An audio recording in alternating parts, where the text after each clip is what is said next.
I found out I had been removed from Grant Ellison's hooding ceremony while his suit was still hanging on our bedroom door. The invitation portal was open on his laptop, tucked behind two tabs like guilt could hide beneath better organization. My name was not listed under family guests, even though I had taken Friday off and bought the blue dress he liked. Sylvie Hartman's name sat beside Colette and Warren Ellison, clean and centered, like she had never left the place I was still paying to occupy. For a few seconds, I only heard the refrigerator humming in our Raleigh apartment, the kind of ordinary sound that makes humiliation feel uglier. Grant came in carrying coffee, saw my hand on the laptop, and stopped before either of us pretended this was accidental. "You gave my seat to Sylvie?" Came out quieter than I expected, which somehow made his face lose more color. He set the cups down too carefully and murmured, "It's not like that. Marin. My parents thought it would be simpler." Simpler was the word that told me every hard conversation had already happened without me, then been folded into one polite excuse. I had steamed the shirt he planned to wear, ordered flowers for his mother, and listened to him practice thanking people who never thanked me. "We have been planning this for weeks," I reminded him, and he rubbed his forehead like my memory was the problem.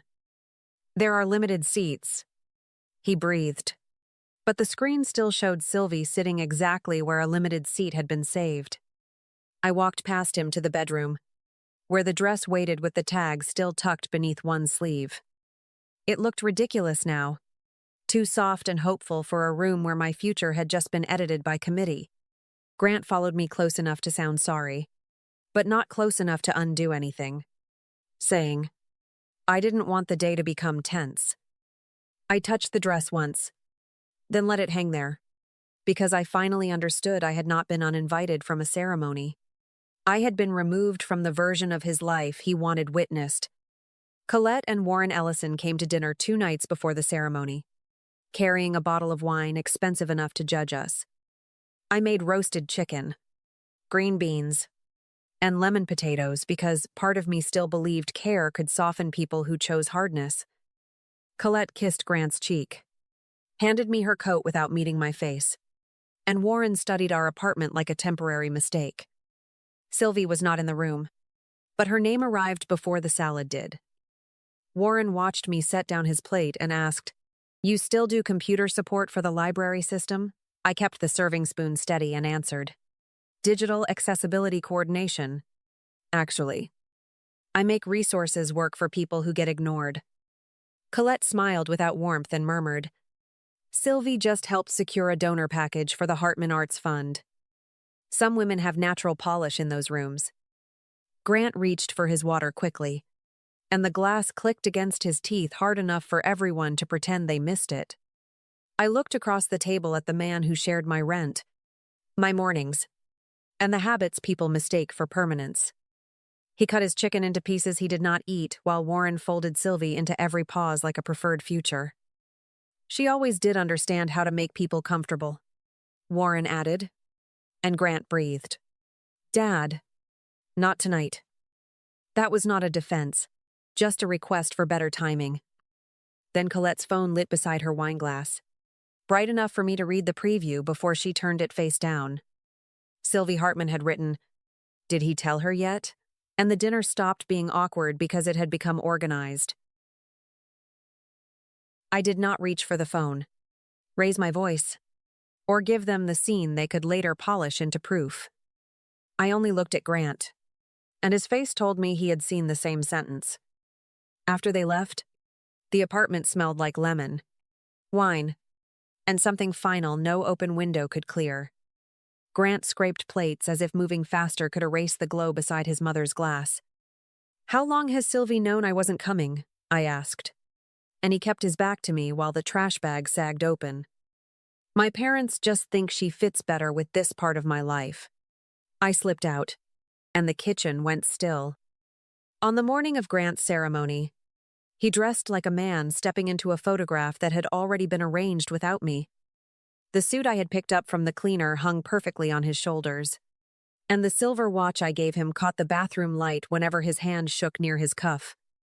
I stood by the bedroom door in the same apartment where my blue dress still hung untouched, and I asked the only question left that mattered. "Do you want me there today?" Grant landed softly between us, but his reflection hardened before he turned around. He adjusted his tie for too long, buying seconds from a mirror that could not protect him. "I just need one day that doesn't feel complicated," he said, and the carefulness in his voice made the insult cleaner, not smaller. I thought about Colette's phone lighting beside her wine glass, Sylvie's message asking if he had told me yet, and his family discussing polish over food I had cooked. "I became complicated the moment your family had to explain me," I answered, and his hand dropped from his tie. Grant looked tired then, but not tired enough to tell the truth without being dragged toward it. He said the seats were limited. His parents were nervous. Sylvie was only there because they had known her forever. And none of this needed to become personal. Every sentence tried to make the same ugly choice sound reasonable, as if language could put a clean tablecloth over what I had already seen. When I asked why Sylvie knew before I did, he stared past me and whispered, "You always turn things into proof." That was when something inside me stopped reaching for him. Not dramatically, not loudly, just completely. I watched him pick up his keys, wearing the suit I had cared for and the watch I had wrapped with both hands last Christmas. He waited for me to cry, argue, demand my place, or make his leaving easier by becoming the problem he needed me to be. I only stepped aside and said, "Then go have the peaceful day you chose." And the door closed behind him with my future still hanging on a bedroom hook. I stayed by the door after Grant left, listening to the hallway swallow his footsteps and the elevator take him downward. Then I turned around and saw our apartment without him inside it, which made everything honest in a way love had avoided. The blue dress still hung on the bedroom hook, the tag tucked beneath one sleeve like a receipt for my last mistake. I took it down, folded it once, and laid it on the bed because it was mine. Even if that future was not, I packed clothes first. Not neatly, just carefully enough to keep my hands busy while the ceremony clock moved without me. Then I took my books from the window shelf, my charger from his side of the bed, and the mug from our first winter. The lease was in Grant's name. The deposit had come through his parents, and every paper reminded me how easily love can leave no legal shape. I photographed the rooms before I moved anything else, because the glowing guest list had already taught me that feelings needed evidence. By noon, the kitchen looked stranger than empty because the parts that made it warm had always been mine.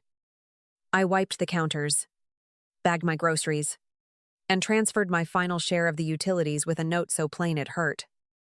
I was not leaving damage, drama, or a bill he could turn into a story about my character. I was leaving the exact weight of myself, nothing more, and the apartment looked smaller without what he had kept borrowing. Elise Carver opened her door before I knocked twice, still wearing the cardigan she used for cold office buildings and hard days. She looked at the boxes, then at my face, and only said, "Put the heavy one down first." That sentence nearly broke me because nobody in her doorway needed me polished, useful, or easy to explain. We carried everything into her spare room, where the bed was unmade, the lamp was crooked, and nothing asked me to earn a place.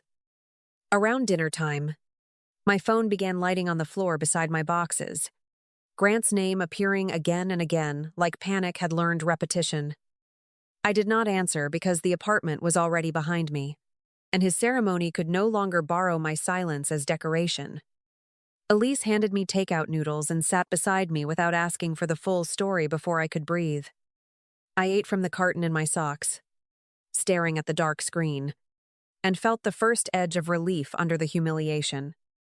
By early evening, Grant had found the empty apartment and turned panic into punctuation across my phone screen.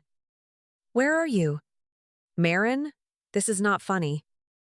My parents are asking what happened, and I need you to answer me." The messages kept arriving while Elise and I sat on her living room floor with takeout cartons between us. He did not ask if I was safe until the sixth message, which told me exactly what still mattered first. Colette called from a number I had never saved, and her voice arrived wrapped in trembling manners. "Marin, Grant is devastated. You need to come back and talk like adults," she began, while I stared at my boxes lined against Elise's wall.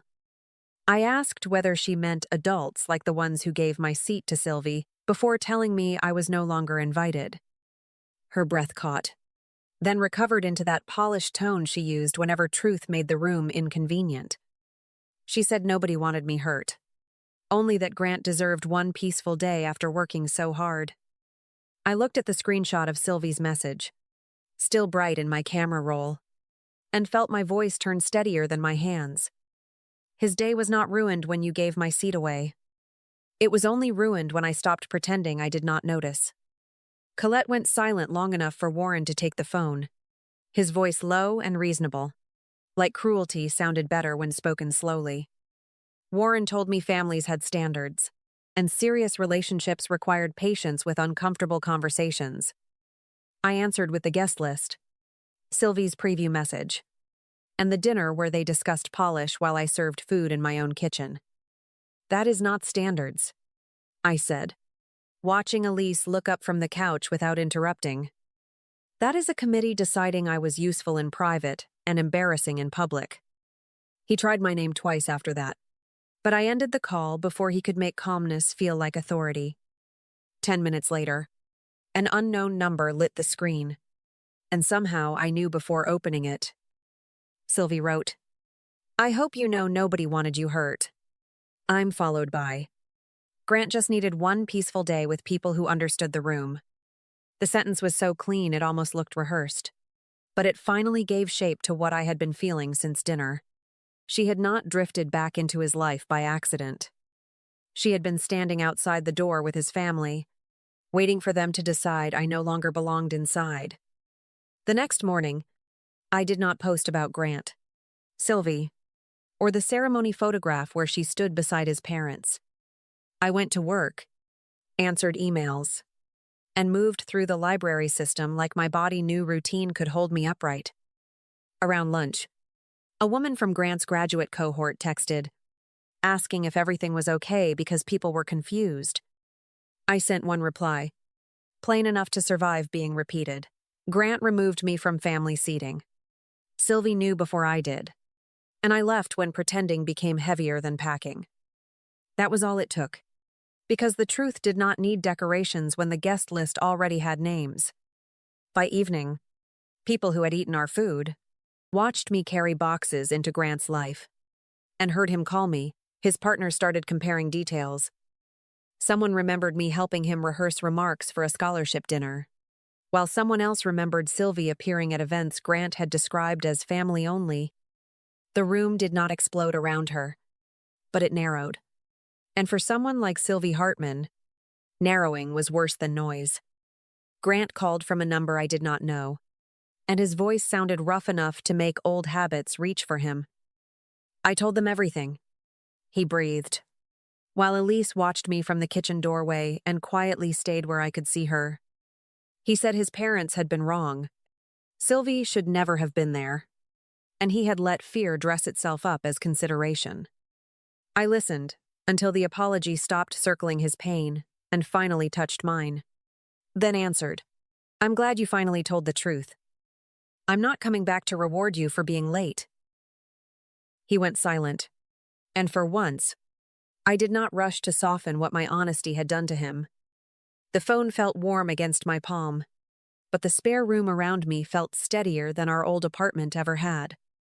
I thought about Sylvie's message, Colette's turned phone, Warren's polished little standards, and Grant's suit leaving without me inside his day. When I ended the call, I did not feel victorious, only clear. Like the life they had kept shrinking for me had finally stopped asking permission to take up space. Grant's email arrived 8 days after I left, long enough for silence to stop feeling like punishment and start feeling like shelter. I opened it after work at Elise's kitchen table. still wearing my library badge, with my shoes beside the chair and my hands wrapped around cold coffee. The subject line was only, "I'm sorry," which made me bristle because small titles can hide large damage. I read it anyway. Not because I wanted him back, but because part of me needed the truth written somewhere outside my own body. He admitted he had let Colette and Warren make me feel temporary, then called it family pressure because that sounded softer than cowardice. He wrote that Sylvie should never have been invited, should never have known before me, and should never have been allowed to speak like she understood his future. He said he had moved out of the apartment, started therapy, and apologized to Elise for showing up near her office when panic outran respect. The words were late, but they named the right things. And that mattered in a way I hated needing.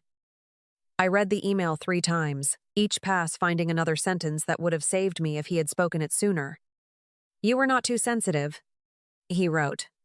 And my throat tightened because those 5 words reached places his apologies could not.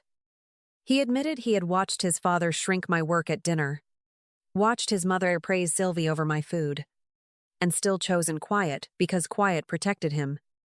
I did not cry for him then, but for the woman I had been, sitting at that table and wondering whether dignity could survive being polite. Later that week, someone from his cohort sent Elise a careful message, saying Sylvie had stopped coming to group gatherings after people saw the screenshots. Nobody announced a verdict, but rooms changed when her kindness started looking staged and her polish started looking like strategy. Grant kept his parents at a distance. Sylvie lost the version of herself people had been willing to believe, and I saved his email in a folder I named Closure. I never replied, because the apology had finally arrived, but the woman who needed it to stay had already packed her life and left. Caleb Whitford came into my life slowly, not like rescue, but like a room where nobody kept checking whether I belonged there. He taught civics at a public high school, made terrible jokes about lesson plans, and listened without trying to turn my pain into a performance. When he invited me to Sunday dinner with his parents, my stomach tightened before my heart could answer. He noticed and squeezed my hand lightly, saying, "No tests, Marin. Just dinner." His mother opened the door already smiling, not measuring my dress, my job title, or the family I came from.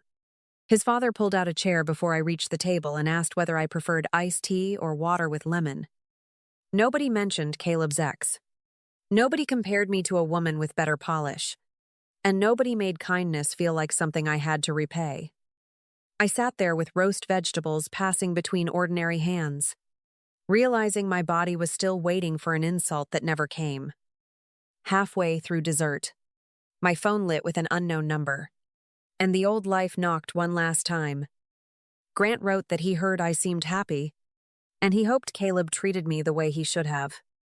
I read the message once beneath the table, not hiding it from Caleb, only keeping the moment small enough to end cleanly. "Everything okay?" he asked, and I answered, "Just closing a door that should have stayed closed." I typed back, "I hope you become honest before someone has to leave to teach you how," then deleted the thread before regret could dress itself as compassion. Grant moved to another city, kept his parents at a distance, and learned too late that silence can cost more than conflict. Sylvie stopped appearing in the same circles once people understood she had known before I did. And Colette and Warren kept their manners but lost their influence. Elise remained the friend who helped me carry boxes before I could carry peace. That night, Caleb and I lay in the dark while the house settled around us with gentle, unfamiliar, quiet. "What are you thinking about?" he murmured, and I smiled before answering. "How quiet love feels when nobody makes you audition for it." He kissed my shoulder and whispered, "Good. You're not auditioning here. Thank you for staying with my story. And if it reminded you of choosing peace over being chosen badly, share your thoughts below, because sometimes the strongest ending is finally living where your heart does not shrink.